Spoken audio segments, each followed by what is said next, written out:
And today I'm here with Karen Neal from Cardea Healthcare. Hi, Karen. Hi. How you doing? Yeah, good, thank you. How are you? I'm really good, thanks. So it's Good. August 2024. When did we start working together? Remind me. So I first looked into franchising back in November 2022. And it wasn't a straight dive in thing. I began doing some research around who could kind of help me with franchising. I didn't know anything about it. And so I wanted to make sure I was doing it right. So I had been doing some research around some franchising consultants, came across quite a few. I had quite a lot of meetings with various people, obviously Ashtons included. And after some initial conversations and things, I decided to go ahead with Ashtons. So should we take a step back and just do you want to describe what Cardea Healthcare is and how you got into it? Of course. So I opened Cardea in 2017, having worked in care since 2004. I'd worked for some really big companies, providing care services in the community. And actually, I didn't really like their ethos, in the sense that the people that run them often don't care about care. They care about numbers and figures and just see it purely as a business rather than the service that it's supposed to be. And so I decided to try and do it in my terms properly, with the focus being on the people we're supporting rather than the business. Obviously, bearing in mind business is important. I'm not downgrading that, but for me, it was if I do this job correctly and I do it right, then the business aspect will follow. And so far, so good.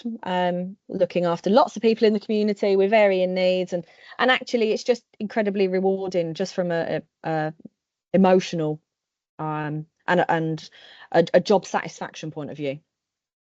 So talk to me about who are you working for, who you're providing support and care for, what type of people.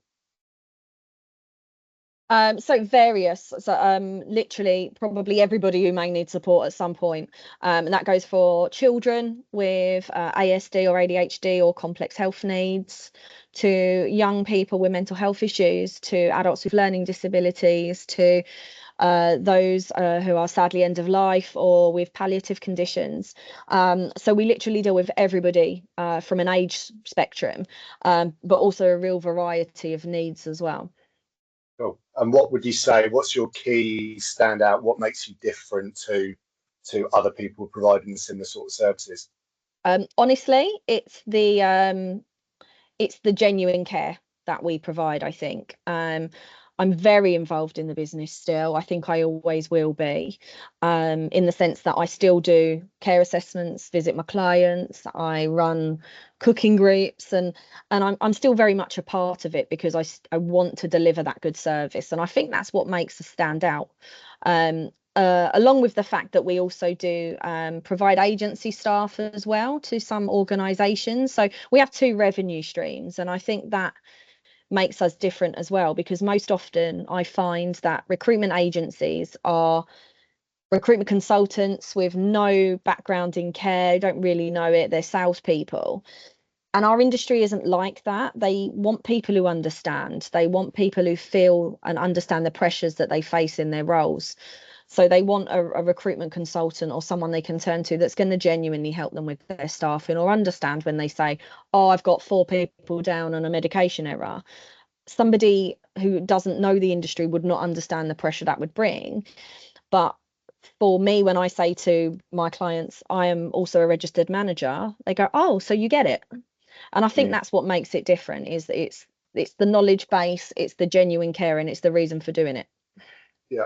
But despite that, you do have a work-life balance. You're not working 80 hours a week, are you? Because you've Oh, got a no, no, young no, no, no. daughter and you go and pick her up from school and you make the business work for you. So that's you're obviously going to want your franchisees to be the same. So the ideal franchisee, who where have they come from? Who are they going to be? What do they look like? Not look like, but you know what I mean. Yeah. So for me, I think it's just somebody that's willing to learn and has a genuine empathy about them. Doing a franchise is not a 5-minute wonder. At the very minimum, it's a 5-year lock-in. So, you're looking for people who have thought about what that looks like, thought about what that commitment is. And for me, an ideal franchisee is not someone that's just focused on the money. The money is important, because as I've said, it is a business. But I want someone that's going to say to me, yeah, I want to enjoy doing things for my clients, or organizing activities, or making someone's day a bit brighter or a bit easier. Because if you do that bit right, the other stuff comes. So I just want people who are active listeners, people that want to do things for the right reasons. Ideally, I'd want people to have experience in the industry, but actually, if they didn't and they just had the right core values, you can teach them the rest. And so for me, that's what kind of my ideal franchisees look like. People that want to make a difference for the right reasons, but also do something for themselves at the same time. Oh, and you've taken on your first franchisee, and we were just saying just before I hit record that you have a second franchisee and potentially a third franchisee. So talk to me about how you got to that stage, and the ups and downs that we went through in terms of trying to find the right candidates, and why you took these people on in particular. So we had tried different methods to try and find some franchisees. And because I really wanted ideally people with a care background or some sort of care experience, we tried to look at targeting sort of care managers or registered managers who may want to start doing something for themselves. And so we looked at some LinkedIn campaigns around that. So we placed the adverts, we put the word franchise and franchising in the advert. However, that got really lost. So people thought they were just applying for a role rather than a franchise. So we found actually that wasn't the best way to do it. And so instead, we looked at the franchise specific advertising. So franchise local, businesses for sale, etc. And we placed some adverts there. Very much focused on what we do. So with our motto being "We care, do you?" So in the sense of my primary source of wanting someone would be that they care, and the rest of it can follow from there. There's been a lot of applicants along the way. You find people that are just fishing for information.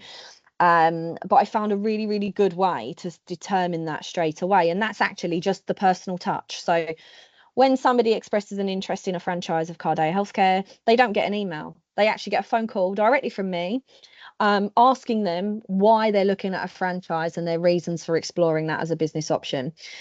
This gives me a really good idea straight away of what they're trying to achieve. Also gives me a first impression. I'm not going to lie. It's really, really important. People really value the fact that when they say, "Are you the owner?" And I say, "Yes, actually, I'm taking that time out and I am giving you a call because this is important to me and I want it to be important to you." So as long as I'm satisfied by the brief conversation we've had, I'll send them over the brochure and the investment breakdown that we've put together. And then I leave the ball in their court, if I'm honest. I don't chase people. I let them come to me because I want people who want to do this. I don't want this to feel forced. It's not a shoving it down their throat. If they're genuine and they really want to do this, then they'll come back to me. So the franchise that I've got now that's up and running, that gentleman, he's actually a mental health nurse, so absolutely fitted my mold perfectly. But when I'd asked him the reasons why he had chosen a Cardea franchise over the other franchises that he'd looked at, it was because of the time that I had personally spent getting to know him through video calls, through the open and transparent information that I'd given him, and just the fact that I was being myself from day one. I wasn't trying to give him the moon on a stick. I made it very honest about how hard it is, but how rewarding it can be, how you can make it fit around your lifestyle, etc., etc., etc., but also about the successes and the positives you can get out the other end. And so that was how I got him. And actually, that I've had very, very similar conversations with others. So my next franchise that will be going live in October said to me the same thing, that he had actually arranged meetings with other franchisees and didn't even turn up. Whereas for me, felt a real connection, understood the reasons why I wanted to do this, and really bought into the idea. And he's from a care background also. He's a level 3 team leader in a learning disability sector. And my third one, which I've got in the pipeline as well, he's not actually from a care background, he's from a business background. But his wife has worked in the NHS, although not in a clinical setting. And so he brings a different skill set for me that can support the network. And so, again, he said to me, I've been exploring things, but I really like that you take time to speak to me. You are honest and open with your answers and anything that I've asked. And I think that's what's made us different, and as actually what's made the franchise venture as successful as it has been thus far. I looked at our plan that me and you had put together, and it said I wanted 12 by 2030, and if I keep at this rate, I'll have it by the end of next year. It's incredible. Don't go too fast, Karen. No, I don't want to. No, I'm not. But it's so achievable, but you have to approach it in your own way. And I think being people and communicating and actually making connections is how you do that. Yeah, and you'll attract people that you want to work with, they want to work with you, and then it's going to work better as a whole as well, isn't it? So absolutely, it builds a really strong foundation for a good working relationship. I did a financial information memorandum meeting earlier this week with another one. Sorry, I've got a lot of things going on. And one of the questions that was asked to me was, if I disagreed with something, how would you deal with that? And my honest answer was, well, I'd talk to you, wouldn't I? Exactly like I am now. And I think it's massively about making people understand that it's a partnership. It's not an employer-employee relationship. It's a partnership. And I'm there purely as a mentor to make their businesses as successful as possible. I'm not there to tell them what to do. And I think establishing that from the very, very beginning and showing that mutual respect will enable that relationship to be healthy and hopefully long-standing. Yeah, brilliant. Well, it sounds like you're doing things in the right way. So I think it's people are going to join you. You may have a few hiccups along the way, but I think that approach is going to allow you to work through those hiccups and ensure that you can carry on, or you might need to even get rid of people at some point. But it's like you said, it's a personal touch that's going to help you. It's obviously key at the moment because you are a new franchise. And your fortunate position is that you do have a team that run your core business, so you can concentrate on being the franchisor. So in your head, are you now seeing yourself as a franchisor, or are you seeing yourself as the old business owner that you were, or a combination of the two? I'm somewhere in the middle. Yeah. I'm definitely somewhere in the middle. I could have obviously taken a step back completely from the job that I do, but that wasn't why I opened the business in the first place. And I don't want to lose those core values of wanting to make a difference to people. That's why I do what I do. And I can't preach that to franchisees if I don't do it myself. And I think it would be very hypocritical of me if I didn't. So I'm still very, very in touch with what I'm doing. I'm still learning stuff every day, even in my role now, and I can take those lessons and I can teach my franchisees those to try and make them more knowledgeable as well. And I'm actually really, and something I'm really looking forward to, and I said this to somebody the other day, having someone to talk to. And I know that might sound crazy, but actually when you're a sole business owner, it can be a little lonely. I don't have anyone I can pick the phone up to and go, oh my God, you're not going to believe what's happened. Can't do that with my employees. It's not the right relationship to do that with. But if I've got a franchisee who is doing exactly the same as me, ultimately running a business, the same business as mine, I can pick it up and go, you're not going to believe what's happened. I can't wait for that. I can't wait for that. That for me is a really, really exciting prospect. And to have people again to bounce ideas from, we can share experiences. Like I said, with the little network I'm building at the moment, I've got nursing experience, I've got support experience, and I've got business experience. I'm feeling really fortunate by what I'm kind of attracting, but everyone brings something different to the table. Yeah, it's a nice combination. Just talking about when you first chose to work with Ashtons, what was the reasoning behind working with us? So I spoke to loads of people. I'd spoken to other larger organisations. I'd spoken to franchising consultants that were working out the bedrooms to get a real range of what was available out there. And actually, the reason that I chose Ashtons in the end was down to their clear and concise information they gave me. They were very clear about what they would help me with and what they wouldn't help me with. To be clear, they weren't the cheapest. You guys are not the cheapest in the world, but I also knew what I was going to get for my money. In addition to that, again, we go back to people communications, and I felt I had the best connections with Ashtons than I did with the other people I was speaking with. And it's really, really important when you are putting your trust and faith into somebody to help you to grow your business. You have to have that genuine connection, because if you don't, if there's a problem, you're not going to speak to them. You're not going to feel happy to thrash out ideas. And so that was really the reason. It was the clear and concise information that I was given. The obviously knowing that they have experience is a great thing, but the connection was probably for me the biggest one. Oh, well, it's been great working with you, and it's great to see the success that you're now having. So I'm really pleased for you. So, final question? What's the future look like? Oh, who knows? Someone asked me this yesterday. I mean, if you'd have asked me 5 years ago if I'd have been doing this now, the answer was no. I wouldn't have had a clue. What does the autumn look like then? Well, we know about the autumn and taking on a couple of new franchisees. Yeah, the autumn is getting what does 2025 look like? I think for me, the first half will be getting the franchisees that I have now to a good level. This has never been about a rush for me. This has been about doing it right. And so, you know, from the current campaigns that we've had running, this is where these leads have come from. And when the last campaign runs out, which I think is very soon, I'm not placing any more. I'm not going to be rolling actively looking for people. I'm going to get the people, get them where they need to be, give them the support and the mentoring they need to get them to a good level so they can run their businesses before I then do it again.